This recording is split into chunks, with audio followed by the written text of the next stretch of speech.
Ya, assalamualaikum Pak DP. Assalamualaikum, Apa kabarnya? baik sehat. Terus gimana kabarnya? Alhamdulillah. Ya, mau bincang-bincang nih. Katanya Pak DP ada yang mau bincang-bincang sama saya, boleh lah gitu loh. Kira-kira apa ini yang direncanakan Pak DP dalam minggu-minggu ini terkait pembelajarannya?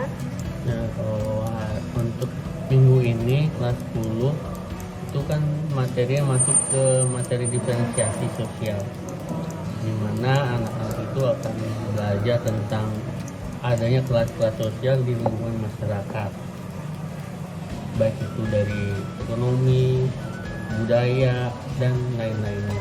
Nah, itu yang akan saya perkenalkan ke mereka.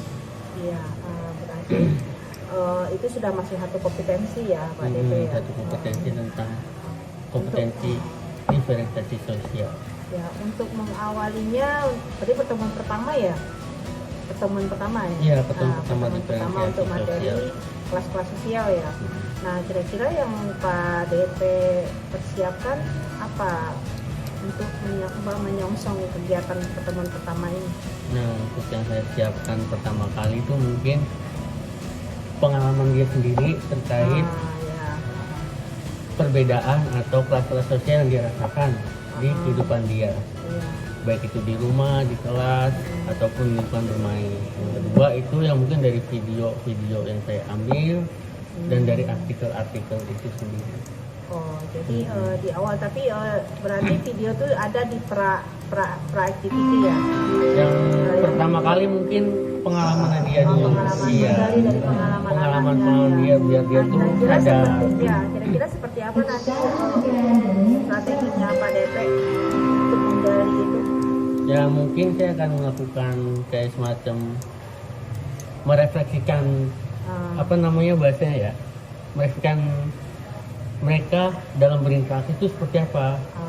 Sehingga anak-anak itu bisa menemukan, oh ternyata di lingkungan mereka kelasnya kelas seperti ini, lingkungan ini kelasnya seperti ini. Jadi mereka setidaknya dengan mereka mencoba flashback dari pengalaman, mereka akan coba mengidentifikasi. Iya, biasanya menyebutkan.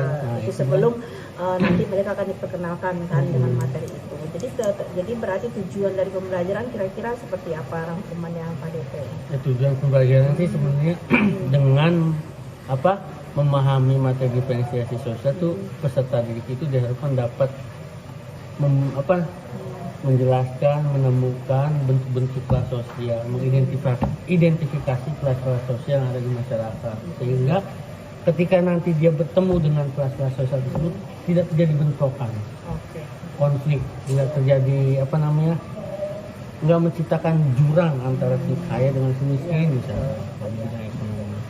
Nah, berarti pertama tadi ingin melihat latar belakang pengetahuan mereka terkait materi itu. Nanti dalam prosesnya kira-kira seperti apa kegiatannya dalam proses kegiatan pembelajarannya? Nah, kalau yang proses dalam pelaksanaannya itu mungkin saya akan mengabsen tuh pertama kali, kita mengabsen, kita ngobrol sedikit, baru saya tanyakan beberapa poin-poin diferensiasi sosial, kemudian saya menanyakan sedikit tentang pertanyaan-pertanyaan kecil dan dia akan menjawab tentang pengalaman-pengalaman tentang diferensiasi sosial itu. Berarti pertanyaan dari guru kepada anak. Berarti kalau interaksi, kira-kira nanti gambarannya interaksi antara anak dengan anak kira-kira berbentuk apa nanti dalam interaksi kegiatannya? Mungkin saya akan coba teman-teman yang lain gimana, apakah sama seperti teman kamu yang sudah sampaikan, apakah berbeda. Mungkin seperti itu akan interaksi itu tektok gitulah. Berarti ya kayak one way aja ya. Apakah nanti akan ada dalam bentuk kelompok juga ada nanti mungkin? Nah, mungkin di tugas akhirnya nanti kelompok. Tugas akhirnya kelompok-kelompoknya mungkin menuliskan kembali dalam bentuk kalimat sehingga dia menemukan, oh ternyata konsepnya ini yang berkaitan dengan kalimat yang dialami, interaksi yang dialami, pengalamannya. Terus ini seperti itu. Ya. Berarti lebih kepada pertemuan awal lebih banyak interaksi, mengamati seperti itu ya.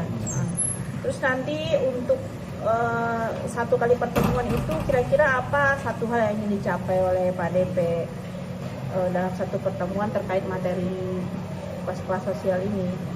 Ya, Yang istilahnya jadi bekal buat mereka untuk bisa melangkah ke tahu lebih lanjut gitu loh. bekalnya sih sebenarnya untuk materi diferensiasi ini ketika dia berinteraksi dengan lingkungannya tuh dia tahu gimana posisi dia. Dia sadar posisi dia tuh misalkan ketika lagi berada di kelas sosial atas maka dia harus bersikap seperti apa. Ketika dia sosial kelas menengah harus bersikap seperti apa. Karena kalau kita berinteraksi dengan kelas sosial yang berbeda dengan kita, maka muncul sensitif kalau kita salah ngomong, salah bersikap, salah bertindak, sehingga menimbulkan konflik. Nah, jadi diharapkannya seperti itu, dia mampu menempatkan diri dalam interaksi. Ini untuk strategi menarik nih, Pak DP memiliki 3 upaya ya dalam mengamati kelas-kelas sosial yang tadi dimaksud. Nah, ini apa dasar Pak DP nih? Misalnya ada menggunakan video, artikel, atau lingkungan sendiri, itu dasarnya menentukan ini apa? Nah, jadi kalau videonya itu nanti video yang berkaitan dengan diferensiasi aja sih, pengenalan. Jadi di Indonesia tuh ada loh, atau di dunia luar, di lingkungan itu ada loh bentuk interaksi penciptaan kelas-kelas sosial. Karena kan setiap daerah Indonesia beda-beda. Di dunia juga beda.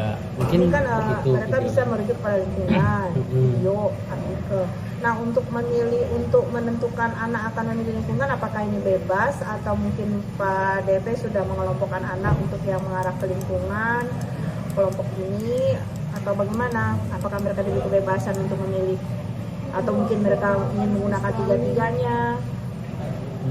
Mungkin nanti saya akan memberikan kelompok yang berbeda-beda sesuai dengan kemampuan yang dia miliki, bisa dari pengalamannya atau artikel atau video. Jadi ya dibagi-bagi aja ketika nanti masuk kelas, karena kan baru pertama bertemu. Oke, baik Pak DP, ya nanti kita bisa ketemu lagi ya Pak DP. Terima kasih untuk informasi awal terkait rencana pembelajaran yang akan Pak DP laksanakan. Semoga apa yang direncanakan ini bisa diaplikasikan segera nanti. Kita ketemu lagi nanti pada sesi kelas. Oke. Terima kasih. Sama-sama, Mi. Semangat. Dari pertanyaan kedua, contohnya yaitu kayak semacam anak SD ini ya, kekurangan ekonomi dan tidak bisa melanjutkan pendidikan, intinya dia putus sekolah. Dan kayak semacam teman saya itu kejadiannya di kelas 5, dia itu teman dekat saya dari kelas 1 sampai kelas 5, dan karena faktor ekonomi keluarganya rendah dan ada permasalahan dalam keluarganya juga, jadi dia putus